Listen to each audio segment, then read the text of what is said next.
Shalom,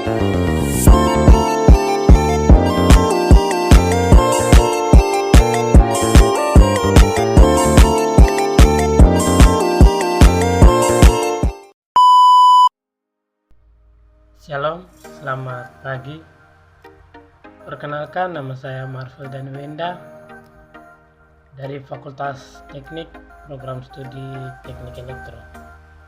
Di sini saya akan mempresentasikan tugas UAS Pancasila tentang demokratisasi politik dalam perspektif Odda dan Pancasila. Itu yang pertama kata pengantar, yang kedua daftar isi,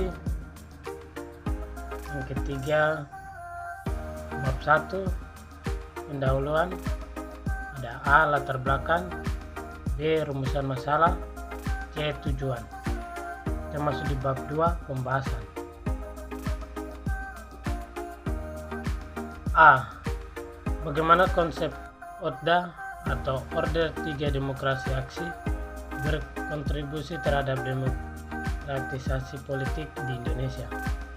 Konsep Odda atau Orde 3 Demokrasi Aksi adalah salah satu konsep politik yang diperkenalkan oleh Presiden Soekarno pada era Orde Lama di Indonesia.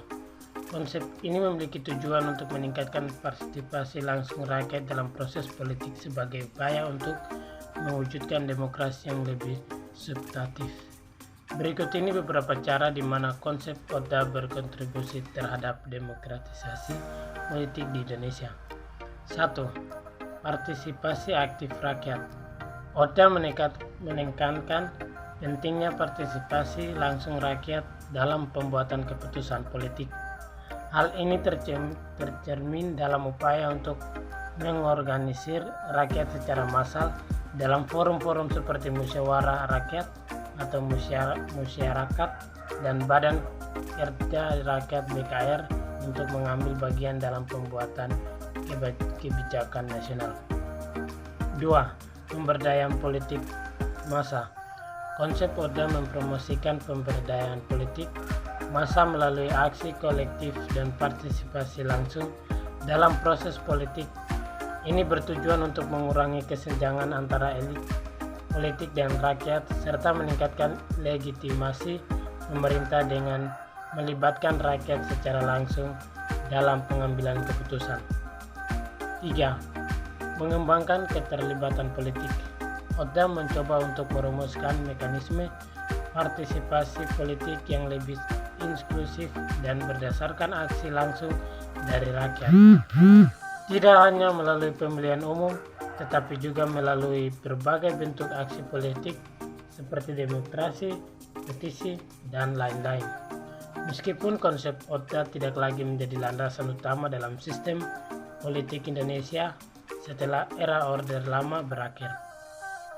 Pengaruh terhadap perkembangan demokrasi politik di Indonesia tetap signifikan. Konsep ini mengalami berbagai upaya untuk memperluas partisipasi politik rakyat dan memperkuat fondasi demokrasi yang lebih inklusif di masa yang mendatang. B. Apa relevansi nilai-nilai Pancasila dalam membangun demokrasi politik yang inklusif dan berkeadilan? Nilai-nilai Pancasila memiliki relevansi yang sangat besar dalam membangun demokrasi politik yang inklusif dan berkeadilan di Indonesia. Pancasila sebagai falsafah negara Indonesia mengandung 5 nilai dasar yang menjadi landasan bagi pembangun negara dan masyarakat yang demokratis. Berikut adalah renovasi nilai-nilai Pancasila dalam konteks membangun demokrasi politik yang inklusif dan berkeadilan. Yang pertama, ketuhanan yang Maha Esa. Nilai pertama Pancasila menekankan pentingnya kepercayaan kepada Tuhan Yang Maha Esa. Dalam konteks demokrasi politik, nilai ini mempromosikan pluralisme dan pengakuan terhadap keberagaman agama di Indonesia. Ini membuka ruang untuk partisipasi politik dari berbagai kelompok agama tanpa diskriminasi. Yang penting untuk inklusivitas dalam demokrasi. Kemanusiaan yang adil dan beradab. Nilai yang kedua, Pancasila menegaskan perlunya menghormati martabat manusia dan menjunjung tinggi keadilan sosial. Dalam konteks demokrasi politik, nilai ini mendorong adanya perlindungan terhadap hak-hak asasi manusia, kesetaraan di hadapan hukum, dan penanganan yang adil terhadap segala bentuk diskriminasi atau ketimpangan. Yang ketiga, Persatuan Indonesia. Nilai ketiga, Pancasila menegaskan pentingnya persatuan dan kesatuan bangsa Indonesia.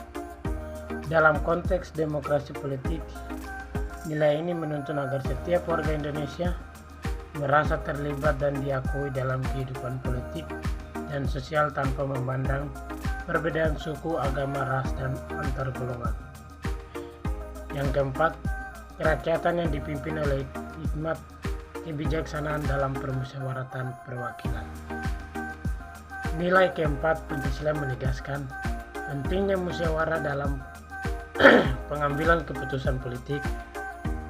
Ini mendukung terciptanya proses demokrasi yang inklusif, di mana keputusan politik dibuat melalui dialog dan konsensus serta diwakili oleh perwakilan yang dipilih secara demokratis oleh rakyat. Yang kelima, keadilan sosial bagi seluruh rakyat Indonesia. Nilai kelima, Pancasila menuntut adanya keadilan sosial bagi seluruh rakyat Indonesia. Dalam konteks demokrasi politik, nilai ini memperjuangkan distribusi kekayaan, pendidikan, kesehatan, dan kesempatan yang merata bagi semua warga negara, sehingga setiap individu memiliki kesempatan yang adil untuk berpartisipasi dalam kehidupan politik. C. Bagaimana hubungan antara partisipasi langsung rakyat dalam ODA dengan prinsip musyawarah dan kebijakan dalam Pancasila dalam konteks pembangunan politik Indonesia? Hubungan antara partisipasi langsung rakyat dalam konsep ODA dengan prinsip musyawarah dan kebijakan dalam Pancasila memiliki relevansi yang penting dalam konteks pembangunan politik di Indonesia. Berikut ini adalah beberapa aspek hubungan antara keduanya. 1. Partisipasi langsung rakyat dalam ODA. Poin yang pertama, ODA menekankan partisipasi langsung rakyat dalam pembuatan keputusan politik. Ini dapat terwujud melalui forum-forum seperti musyawarah rakyat atau masyarakat dan Badan Kerja Rakyat atau BKR yang didesain untuk mengumpulkan pendapat dan aspirasi langsung dari rakyat. Poin kedua, partisipasi langsung ini mengandung semangat demokratisasi aktif di mana rakyat secara langsung terlibat dalam proses politik dan pembuatan kebijakan, tidak hanya sebagai pemilih tetapi juga sebagai aktor yang berkontribusi aktif dalam membentuk arah negara. Yang kedua, prinsip musyawarah dalam Pancasila. Poin yang pertama, musyawarah adalah salah satu prinsip utama dalam Pancasila yang menegakkan pentingnya dialog, konsultasi, dan kesepakatan bersama dalam pengambilan keputusan politik.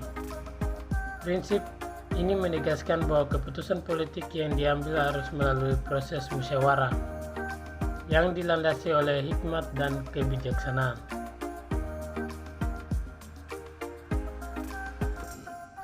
Poin yang kedua, dalam konteks pembangunan Indonesia, prinsip musyawarah Pancasila memberikan landasan filosofi untuk memastikan bahwa keputusan politik mencerminkan kesepakatan bersama dan mengakomodasi berbagai pandangan serta kepentingan masyarakat. D. Bagaimana perbandingan implementasi demokratisasi politik dalam perspektif ODA dan masa Orde Lama dengan pandangan Pancasila pada era reformasi Indonesia? Perbandingan implementasi demokratisasi politik dalam perspektif Otda pada masa Orde Lama dengan pandangan Pancasila. Pada era reformasi Indonesia menggambarkan evolusi dan perubahan dalam pendekatan terhadap demokrasi Indonesia dari waktu ke waktu. Berikut adalah beberapa antara kedua perspektif ini. Yang pertama, implementasi demokrasi politik dalam perspektif Otda atau Orde 3 Demokrasi Aksi pada masa Orde Lama. 1. Partisipasi langsung rakyat. Orde Lama pada tahun 1959 sampai 1966. Konsep Otda di masa Orde Lama meningkatkan partisipasi langsung rakyat dalam proses politik melalui organisasi massa seperti musyawarah rakyat atau masyarakat dan Badan Kerja Rakyat atau BKR. Partisipasi ini diarahkan untuk memperkuat kedaulatan rakyat dengan cara langsung terlibat dalam pembuatan keputusan politik. Kedua, sentralisasi kekuasaan.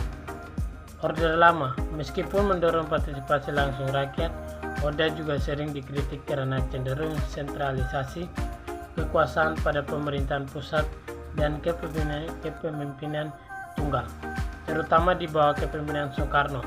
Ini membatasi ruang bagi otonomi lokal dan kebebasan politik yang lebih besar. 3. Kritik dan kontroversi. Orde Lama, implementasi Otda sering dikritik karena dianggap membatasi pluralisme politik dan kebebasan berpendapat.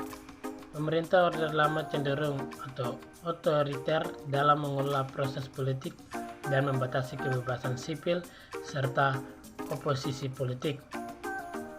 Yang kedua, pandangan Pancasila pada era reformasi Indonesia. 1. Demokratisasi dan desentralisasi.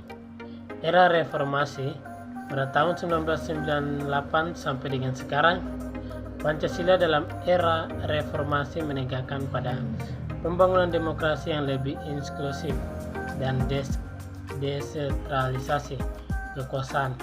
Reformasi politik pasca Orde Baru memperkuat prinsip-prinsip demokrasi liberal, termasuk pemilihan umum yang bebas dan adil serta penguatan otonomi daerah.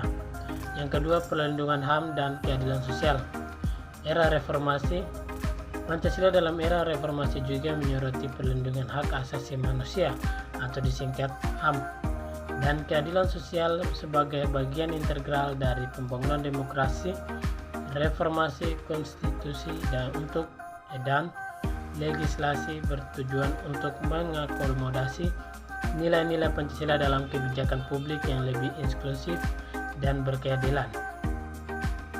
Bottom of from, top of from, bottom of from.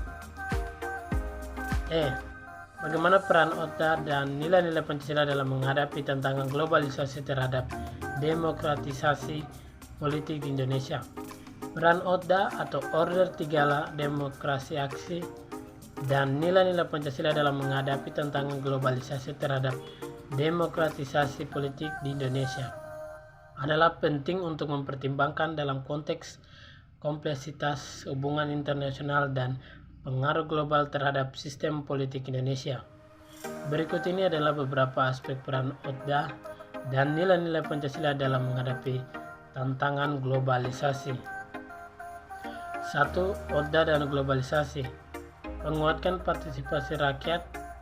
Otda meskipun kontroversial dalam implementasinya berupaya meningkatkan partisipasi langsung rakyat dalam proses politik dan era globalisasi, di mana keputusan politik semakin dipengaruhi oleh kekuatan ekonomi dan politik global. Partisipasi langsung rakyat dapat menjadi benteng penting untuk mempertahankan kedaulatan politik nasional. Pertahanan identitas dan kedaulatan.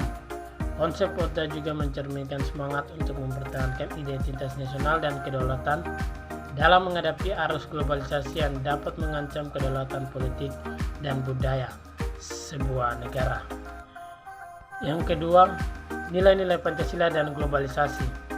Keadilan sosial dan kesejahteraan.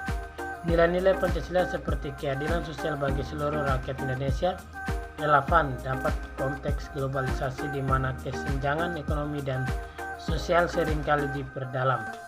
Pancasila menegaskan pentingnya distribusi kekayaan dan kesempatan yang merata, yang dapat membantu menyeimbangkan dampak globalisasi terhadap masyarakat Indonesia. F. Sejauh mana demokratisasi politik di Indonesia mencerminkan semangat partisipasi aktif rakyat dan nilai-nilai Pancasila. Demokratisasi politik di Indonesia telah menunjukkan perkembangan signifikan dalam mencerminkan semangat partisipasi aktif rakyat dan nilai-nilai Pancasila. Namun, tantangan dan kompleksitas dalam implementasi masih ada. Yang berikut adalah beberapa aspek yang mencerminkan sejauh mana demokratisasi politik di Indonesia mencerminkan semangat partisipasi aktif rakyat dan nilai-nilai Pancasila. Yang pertama, partisipasi aktif rakyat. 1. Pemilihan umum. Indonesia telah secara teratur mengadakan pemilihan umum untuk memilih pemimpin dan mewakil rakyat di tingkat nasional, provinsi, dan lokal. Partisipasi rakyat dalam pemilu telah meningkatkan dari waktu ke waktu, menunjukkan semangat demokrasi yang tumbuh di antara masyarakat. Kedua, pertumbuhan masyarakat sipil. Masyarakat sipil di Indonesia semakin aktif dalam memonitor dan mempengaruhi kebijakan publik, baik melalui organisasi non-pemerintah, media maupun aktivisme sosial. Ini mencerminkan semangat partisipasi aktif dalam menentu arah politik dan sosial negara. Yang kedua, nilai-nilai Pancasila. Pertama, kesatuan dan keadilan sosial. Prinsip kesatuan dan keadilan sosial bagi seluruh rakyat Indonesia seperti yang diamanatkan oleh Pancasila terus menjadi landasan bagi kebijakan publik dan pembangunan nasional. Pemerintah dan lembaga legislatif berupaya untuk mengimplementasikan kebijakan yang mempromosikan kesetaraan dan keadilan. Kedua, perlindungan hak asasi manusia. Nilai-nilai Pancasila juga mencangkup perlindungan terhadap hak asasi manusia, meskipun masih ada tantangan dalam implementasinya. Untuk upaya telah dilakukan untuk meningkatkan perlindungan terhadap hak-hak individu dan kelompok termasuk hak minoritas. Yang ketiga, tantangan dan perkembangan lanjutan. Yang satu, korupsi dan ketimpangan tantangan. Tantangan besar bagi demokrasi politik di Indonesia termasuk korupsi yang masih merajalela dan ketimpangan ekonomi yang perlu diatasi untuk memastikan demokrasi yang lebih merata dan eksklusif. G. Apa implikasi dari konsep ODA menurut nilai-nilai Pancasila terhadap masa demokrasi politik Indonesia? Implikasi dari konsep ODA atau Order 3 Demokrasi Aksi dan nilai-nilai Pancasila terhadap masa depan demokrasi politik Indonesia mencakup sebagai aspek yang penting untuk memperkuat dan menjaga keberlanjutan sistem demokrasi di negara ini. Berikut beberapa implementasi utama. 1. Meningkatkan partisipasi aktif rakyat. Poin yang pertama, ODA. Konsep ODA menekankan partisipasi langsung rakyat dalam proses politik. Ini mendorong masyarakat untuk terlibat secara aktif dalam pembuatan keputusan politik. Yang penting untuk memperkuat legitimasi demokrasi dan membangun hubungan yang lebih erat antara pemerintah dan rakyat. Yang kedua, Pancasila. Nilai-nilai Pancasila seperti musyawarah untuk mencapai mufakat juga memperkuat partisipasi aktif rakyat dalam proses politik. Nilai ini harus diterjemahkan ke dalam praktik-praktik yang mendorong dialog antara pemerintah dan masyarakat, serta memastikan bahwa keputusan politik mencerminkan aspirasi kolektif. Kita masuk di bab 3, penutup. Kesimpulan dari peran ODA atau Order 3 Demokrasi Aksi dan nilai-nilai Pancasila terhadap masa depan demokrasi politik di Indonesia menyoroti pentingnya memperkuat partisipasi aktif rakyat dan mempertahankan nilai-nilai kebangsaan dalam menghadapi tantangan globalisasi yang dinamika politik yang kompleks. Berikut adalah poin-poin penting yang dalam kesimpulan ini. Partisipasi aktif rakyat ODA meningkatkan pentingnya partisipasi langsung rakyat dalam proses politik, sementara nilai-nilai Pancasila mendorong musyawarah untuk mencapai mufakat.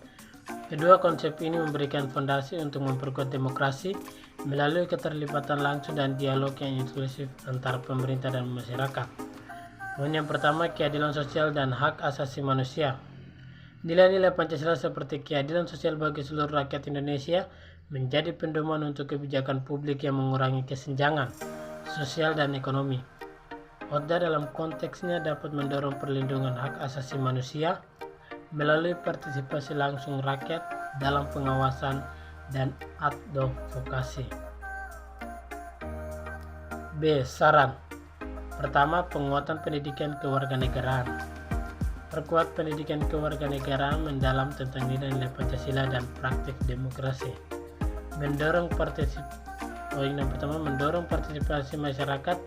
Aktifkan forum-forum seperti musyawarah perencanaan pembangunan atau musrembang di tingkat desa, kecamatan, dan kabupaten kota untuk memungkinkan partisipasi langsung rakyat dalam perencanaan dan pengambilan keputusan pembangunan.